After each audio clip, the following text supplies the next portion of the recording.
Hello friends, welcome to our channel మనసు and తనువు. మన ఛానల్లో రన్ అవుతున్న స్టోరీ నేమ్ నేత్ర. నేత్ర అనే స్టోరీలో మనం 12th ఎపిసోడ్లోనికి వచ్చేసాం. మరి మనం 12th ఎపిసోడ్లోనికి వెళ్ళిపోదామా? వెళ్ళిపోబోయే ముందు మన ఛానల్ని మీరు దయచేసి లైక్ చేయండి, షేర్ చేయండి, కామెంట్ చేయండి అండ్ సబ్స్క్రైబ్ కంపల్సరీగా చేసుకోండి. మీరు సబ్స్క్రైబ్ చేసుకుంటే కొత్త కొత్త స్టోరీస్తో మళ్ళీ మేము ముందుకు వస్తాం. సో మరి మనం మన స్టోరీలోనికి వెళ్ళిపోదామా? అంతే, అతని కళ్ళలో నేత్ర రూపం ఎదురొచ్చింది. ఒక్క క్షణం కూడా అక్కడ ఉండలేకపోయాడు. యు క్యారీ ఆన్ అంటూ ఆర్గనైజర్కి చెప్పి బ్రహ్మితో పాటు తన పర్సనల్ ఫ్లైట్లో ఇండియాలో ల్యాండ్ అయి టైం 11 అవడంతో డీప్ స్లీప్లో ఉన్న నేత్రను చూస్తూ పక్కనే తను హగ్ చేసుకొని ఉన్న స్కైని చూశాడు. రానాని చూడగానే తోక ఊపుతూ ఉంటే ఉష్ అని డిస్టర్బ్ అవ్వద్ది అని సైగ చేసి పక్కకి జరగమని అతను మధ్యలో చేరి ఒకవైపు నేత్రని ఒకవైపు స్కైని తన షోల్డర్పై తెచ్చుకొని ప్రశాంతంగా నిద్రపోయాడు. ఉదయాన్నే మెలకువ వచ్చిన నేత్రకి తను ఎవరి బాహువుల్లో బందీగా ఉందో అర్థం కావడానికి పెద్ద టైం పట్టలేదు. ఎందుకో ఆ కౌగిలిలో ఏదో తెలియని ప్రశాంతత చేకూరుతుంది. కొంచెంసేపు అలాగే కళ్ళు మూసుకొని కొంచెంసేపు ఉండి నెమ్మదిగా కౌగిలి నుండి విడిపించుకొని ఫస్ట్ సైలెంట్గా ఫ్రెష్ అయ్యి అతని కోసం గ్రీన్ జ్యూస్ తయారు చేసి రూమ్కి వెళ్ళే టైంకి బ్రహ్మిగారు వచ్చి, నేత్రమ్మ, బాబుని త్వరగా లేపమ్మా, రాత్రి సడన్గా ఇటలీ నుండి వచ్చేసాం, కొన్ని ఇంపార్టెంట్ మీటింగ్స్ ఉన్నాయి, అవి ఆన్లైన్లో అటెండ్ అవ్వాలి అన్నారు. అంతే, వెంటనే ఆమె స్వరం స్టార్ట్ అయింది ఇలా: కౌసల్య సుప్రజ రామ పూర్వాషాఢ అంటూ స్థిరంగా పలుకుతుంటే ఆమె వాయిస్కి నెమ్మదిగా కళ్ళు తెరిచి చూశాడు.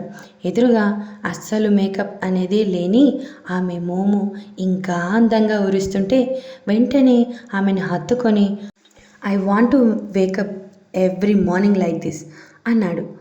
ఆ మాటకి ఆమె కళ్ళను వాల్చేసి బుగ్గలు రెడ్గా అయ్యాయి. మీకోసం బ్రహ్మిగారు వెయిట్ చేస్తున్నారు. ఇట్స్ ఓకే డార్లింగ్ అంటూ ఇక్కడే వెయిట్ చేయి, ఫ్రెష్ అయ్యి వచ్చే వరకు అన్నాడు. ఇంతలో స్కై లేచి తోక ఊపుతూ వాళ్ళనే చూస్తున్న స్కైకి కన్ను కొట్టి, కమాన్ మై బాయ్ అన్నాడు. అంతే, ఒక్క జంప్ చేశాడు స్కై. వాడిని క్యాచ్ పట్టుకొని హగ్ చేసుకున్నాడు. అంతే, అరుస్తూ తోక ఊపుకుంటూ రానా ఫేస్ మొత్తం లిక్ చేసింది స్కై.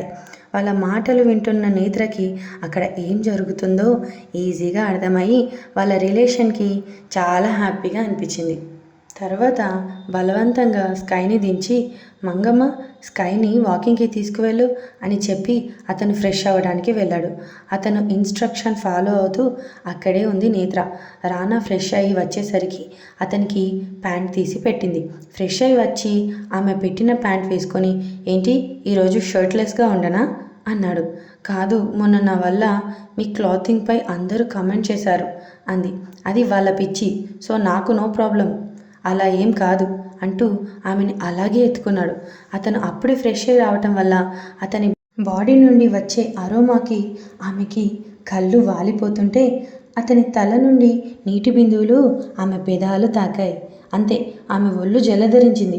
అలాగే ఆమెను చూస్తూ ఆమెతో పాటే లిఫ్ట్లోకి వెళ్తుంటే అక్కడే హాల్లో వెయిట్ చేస్తున్న నందిత ఇంకా బ్రహ్మిగారు వాళ్ళని అలా చూసి చిన్నగా నవ్వుకుంటూ అప్పుడే లేచిన నందిత, మంగమ్మ కాఫీ అంటూ కిచెన్లోకి వెళ్ళింది.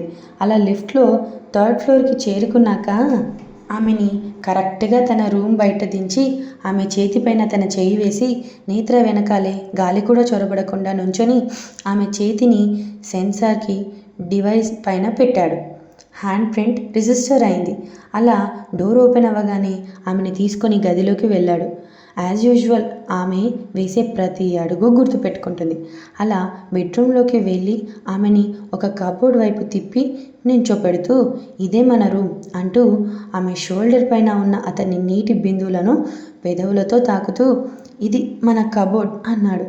అతని స్పర్శకి ఒళ్ళంతా ఒక తీయటి పులకరింపు పుడుతుంటే వెనుక నుండి ఆమెని గట్టిగా హత్తుకొని ఆమె చేతి వేళ్ళలో అతని చేతివేలు కలిపి అలాగే ఆమెని కబోర్డ్కి ఆంచి ఆమె చేతితో కబోర్డ్ టచ్ చేశాడు. నేత్ర, డేవేర్ అని బ్రెయిలీ లిపిలో లెటర్స్ ఉన్నాయి. ఒక చిన్న నవ్వు నవ్వి ఒక చిన్న షాక్ తగిలింది నేత్రకి. నిన్న ఇల్లు మొత్తం చూశాను అంటే మంగమ్మ ఈ ఒక్కరోజు వద్దు అంటూ ఆపింది. అందుకేనా? అంటే ఒక్క రోజులో ఇలా చేయించారు అని షాక్ అవుతుంటే అది స్లైడ్ చేస్తూ ఆమె హెయిర్ సైడ్కి వేస్తూ వెనక అతనికి గరుకైన మీసంతో ఆమె వీపుని తాకుతుంటే ప్రాణం తేలికైనట్లు ఆమెకే తెలియని కొత్త కోరికలు కలుగుతూ ఉంటే మనసు తనువు తడిబారిపోతుంది. ఇంతలో నెమ్మదిగా ఆమె చేతితో షెల్ఫ్లో ఉన్న ప్రతి చూడిదార్ని టచ్ చేయించాడు. అలాగే ఆమె చేతిని కిందికి తీసుకువెళ్ళి కోమ్ అని, ఇయర్ రింగ్స్ అని, బ్యాంగిల్స్, స్టిక్కర్స్, హెయిర్ బ్యాండ్ అంటూ ప్రతిదీ ఇంక్లూడింగ్ ఇన్నర్స్తో సహా బ్రెయిలీ లిపిలో ఉన్నాయి. అతని చూపిస్తున్న ప్రేమకి మనసు దాసోహం అంటుంది అని ఆమె కంగారు చెప్తుంది. ఇంతలో ఆ స్లైడ్ డోర్ క్లోజ్ చేసి చేతిని పట్టుకొని పక్కన ఉన్న ఇంకో కబోర్డ్ టచ్ చేయించాడు. దానిపైన నైట్ వేర్ అని ఉంది.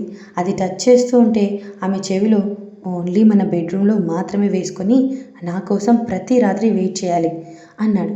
ఇంకా ఆమె బుగ్గలు చెర్రిల్లాగా మారితే ఇది కేవలం నా దగ్గరే కనపడాలి అన్నాడు. అంతేకాదు I love natural pregnancy, so ఏదైనా నీ ఇష్టం అంటూ హస్కీగా అతడు చెప్తుంటే ఆమె అతని వాయిస్కి ఆమె గుండె స్కిప్ అయినట్లు అనిపిస్తుంది. తర్వాత మరో స్లైడ్ మీద టచ్ చేస్తే మై హాబీ క్లాత్స్ అని, వాచెస్ అని, షూస్ అని, హ్యాండ్ కీ అని ఇలా ప్రతి ఐటెంకి బ్రెయిలీ లాంగ్వేజ్లో ఉంది. అసలు ఆమె కష్టపడకుండా అతడు తీసుకునే జాగ్రత్తలు ఆమె మనసుని అతనికి దాసోహం చేయమంటుంది. అలా అతను ఆమెని హత్తుకోవడం, పెదవులతో తడుముతూ ఉంటే ఆమె శ్వాస భారంగా మారి ఆమె చెస్ట్ కదలిక క్లియర్గా తెలుస్తూ ఉంది. అప్పుడు ఆమె చేతులు వదిలి ఆమె నడుము మీదగా చేతులు తెచ్చి ఏంటి బేబ్, నీ హిప్కి చెస్ట్కి మధ్యలో నీ నడుం ఇంత పొడుగ్గా ఉంది, ఇలా అయితే నేను కంట్రోల్ లాస్ అయిపోయేలా ఉన్నాను. నువ్వు ఎప్పుడు నీ అంతటా నువ్వు రావాలి, నేను ఎప్పుడు అంటూ ఉన్న అతన్ని పెదవులకు ఆమె చెయ్యి అడ్డు పెట్టింది. ఆ చేతిని ముద్దు పెట్టుకొని తనే స్వయంగా తమ బెడ్రూమ్ మొత్తం చూపించి తర్వాత బ్రేక్ఫాస్ట్ చేద్దాము అంటూ ఆమెను కిందికి తీసుకువచ్చి డైనింగ్ టేబుల్ దగ్గర షర్ట్లెస్గా కూర్చున్నాడు. అప్పుడే డైనింగ్ టేబుల్ దగ్గరకు వచ్చిన బ్రహ్మి, మీరు త్వరగా రెడీ అయితే మనం అర్జెంట్గా అటెండ్ కావాల్సిన మీటింగ్స్ ఉన్నాయి, ఆఫీస్కి వెళ్దాం అన్నాడు. బ్రహ్మి, ఈరోజు మా వైఫ్ నన్ను షర్ట్లెస్గా ఉంచాలని డిసైడ్ అయింది, సో నేను ఇంట్లో నుండి కాన్ఫరెన్స్ అటెండ్ అవుతాను. లేదు కాదు అంటే ఇలాగే ఆఫీస్కి వస్తాను అన్నాడు. వద్దు బాబు, ఆల్రెడీ ఆఫీస్లో చాలా జరిగాయి, అస్సలు వద్దు. ఆల్రెడీ మనకున్న ప్రాబ్లమ్స్ చాలు, మళ్ళీ మిమ్మల్ని ఇలా చూసి ఏ మోడోలో వెంటబడితే దాన్ని తప్పించి తనకి నేను కష్టపడడం నా వల్ల కాదు. ఆ సెక్సీ గెలాక్సీ బాడీని ఇంట్లోనే భద్రంగా దాయండి అన్నాడు బ్రహ్మి. అమ్మ నేత్ర, మీ ఆయన గారికి ఫ్యాన్ ఫాలోయింగ్ చాలా ఎక్కువ, నువ్వు ఇలా ఎక్స్పోజింగ్ చేయిస్తే నీకే కష్టం అన్నారు. ఆ మాటలకు ఆమె మనసు ఎందుకో తెలియదు ఉరకలు వేసింది. ఇంతలో నందిత, నేత్ర బ్రేక్ఫాస్ట్ రెడీనా అంటూ రాబోతే నేత్ర అడ్డుకొని, నువ్వు నీ రూమ్కి వెళ్ళు, నేను నీ బ్రేక్ఫాస్ట్ అక్కడికి పంపిస్తాను అంటూ ఉంటే ఫస్ట్ టైం రానాకు ఆమె జలస్ నచ్చి చిన్న నవ్వు చేరింది మనసులో. నందిత మాత్రం ఎదురుగా ఉన్న రానాను చూసి, బాబోయ్ ఏం బాడీనే మీ వారిది, అచ్చం కేజీఎఫ్ హీరోలా ఉన్నాడు అంది.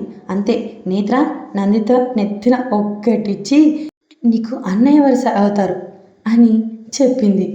అండ్ రానాను అన్నయ్య అను అంది. వాట్ అంటూ నందిత గుడ్లు బయటపడి, ఇంకేం చేస్తాం, నాకు ఆకలిస్తుంది, నా బ్రేక్ఫాస్ట్ పంపు అంటూ అక్కడి నుండి వెళ్ళిపోయింది. వెంటనే నేత్ర, మంగమ్మ కల్లుప్పు తీసుకురా అంటూ అరిచింది.